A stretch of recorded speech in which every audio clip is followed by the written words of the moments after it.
योगी आदित्यनाथ ने यह कहा था कि आपकी आने वाली पीढ़ी भी दंगा करना भूल जाएगी। ऐसा सबक सिखाएंगे। तो मौलाना भूल गया कि शासन किसका है। सबक तुम्हें ऐसा सिखा देंगे कि तुम्हारी आने वाली पीढ़ी दंगा करना भूल जाएगी। कि प्रदेश में उपद्रवियों के खिलाफ कैसे एक्शन होता है, ये बरेली के उस मौलाना से पूछ लीजिए। दंगा कैसे होता है और दंगाई का उपचार कैसे होना है, हाँ, तो बरेली के मौलाना से पूछ लो। बुलडोजर जैसे दृढ़ प्रतिज्ञा, साहस, दिल दिमाग जिसके भीतर होगा वही बुलडोजर चला सकता है। दंगाइयों के सामने नाक रगड़ने वाले लोग बुलडोजर के सामने ऐसे पस्त हो जाएंगे। 10 मुकदमों में जो धाराएं लगाई गई हैं, उनमें यह तय है कि तौकीर रजा को अब लंबे समय तक जेल की सलाखों के पीछे ही रहना होगा।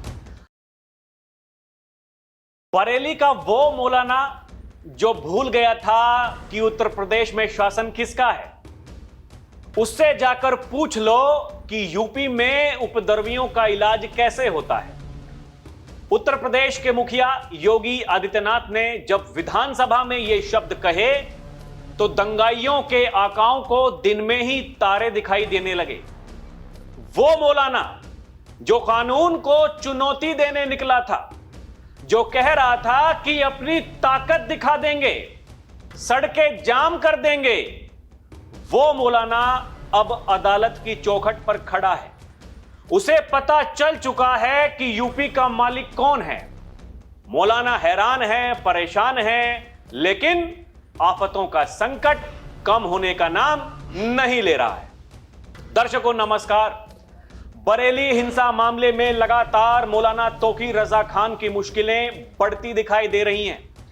2 दिन पहले यूपी विधानसभा में उपद्रवियों के खिलाफ सरकार के एक्शन को लेकर सीएम योगी आदित्यनाथ ने कहा था कि प्रदेश में उपद्रवियों के खिलाफ कैसे एक्शन होता है, यह बरेली के उस मौलाना से पूछ लीजिए।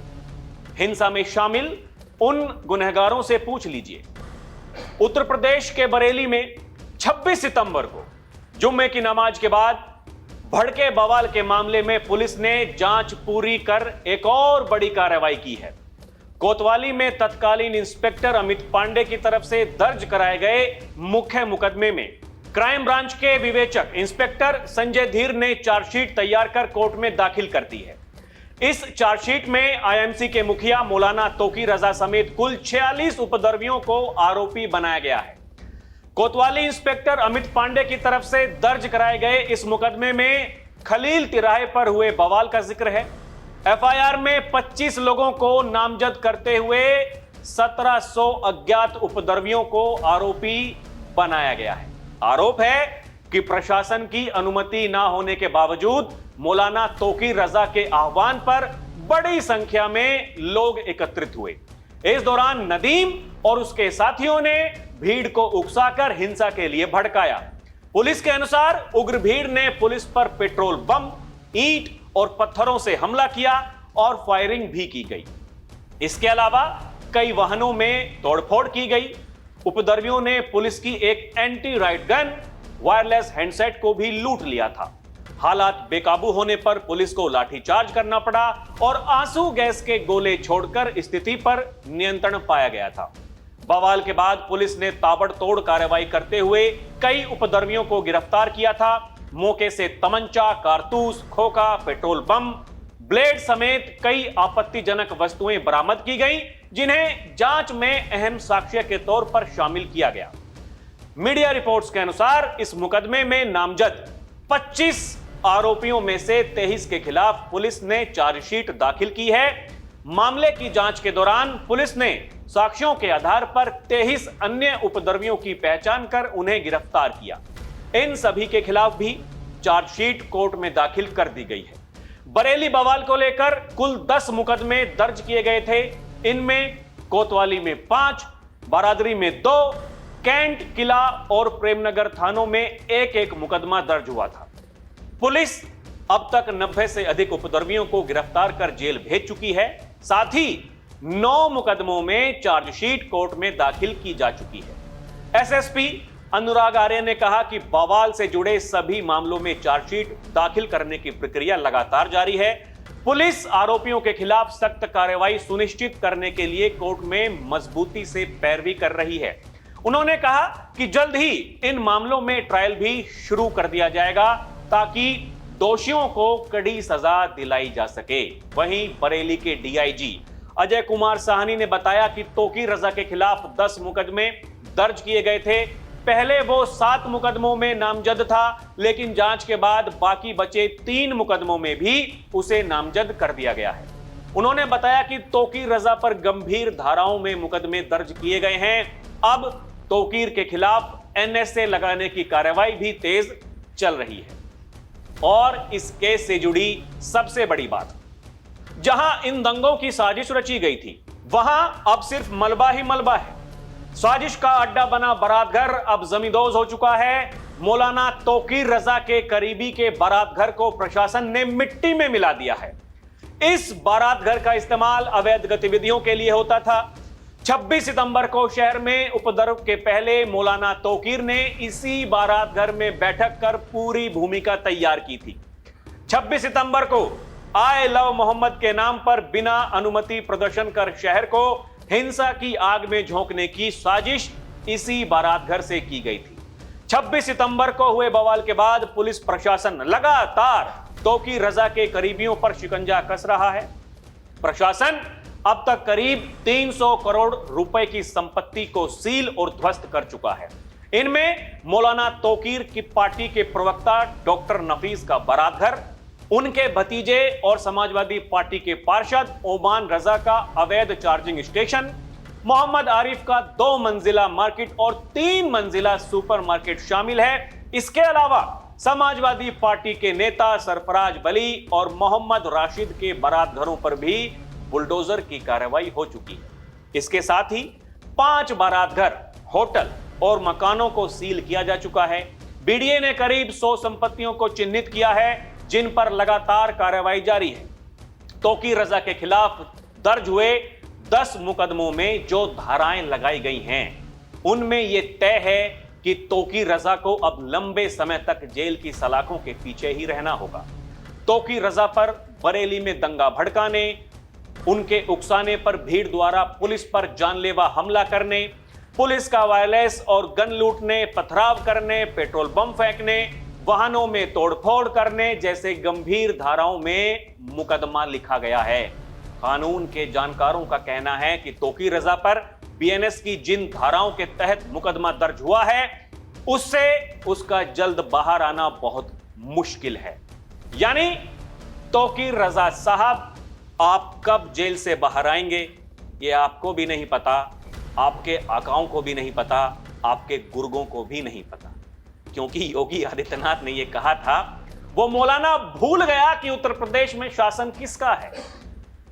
वो मौलाना यह कह रहा था, भीड़ जुटाएंगे, दंगे कराएंगे, सड़क जाम कर देंगे, लेकिन योगी आदित्यनाथ ने यह कहा था, ना कर्फ्यू लगेगा, ना सड़क जाम होगी, और इन दंगों की आपको इस तरीके से कार्रवाई आपके ऊपर की जाएगी कि आपकी आने वाली पीढ़ी भी दंगा करना भूल जाएगी।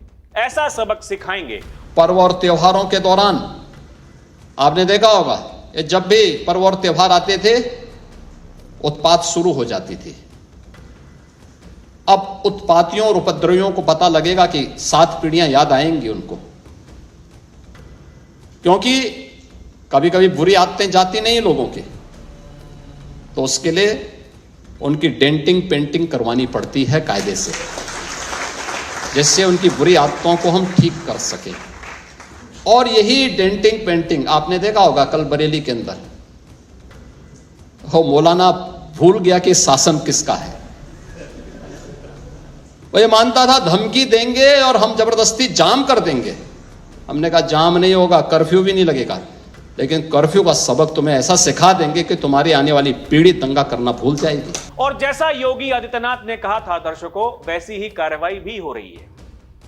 इसीलिए विधानसभा में योगी आदित्यनाथ ने यह कहा कि अगर कोई मुगालते में है, अगर किसी को गलतफहमी हो, तो जाकर के बरेली वाले मौलाना से पूछ लो कि उपद्रवियों के खिलाफ कैसी कार्रवाई होती है। रूल ऑफ लॉ, आज यूपी के अंदर है।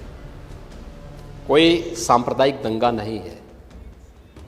दंगाई, ओह, दंगा कैसे होता है और दंगाई का उपचार कैसे होना है, हाँ, तो बरेली के मौलाना से पूछ लो। कप्तान साहब ये कह रहे हैं, डीआईजी साहब ये कह रहे हैं, गंभीर धाराओं में मुकदमा दर्ज है, एनएसए लगाने की तैयारी हो रही है। यह सीख है उन लोगों के लिए जो सिस्टम से खिलवाड़ करते हैं, जो अपने आप को कानून से ऊपर मानते हैं। यह सीख है उन लोगों के लिए जो बार बार अपराध करने का, उपद्रव करने का दुस्साहस करते हैं। योगी आदित्यनाथ ये कहते हैं ये नया उत्तर प्रदेश है, ये 2017 से पहले वाला उत्तर प्रदेश नहीं है, जहां दंगाइयों को बुलाकर के मुख्यमंत्री आवास पर उन्हें सम्मानित किया जाता था।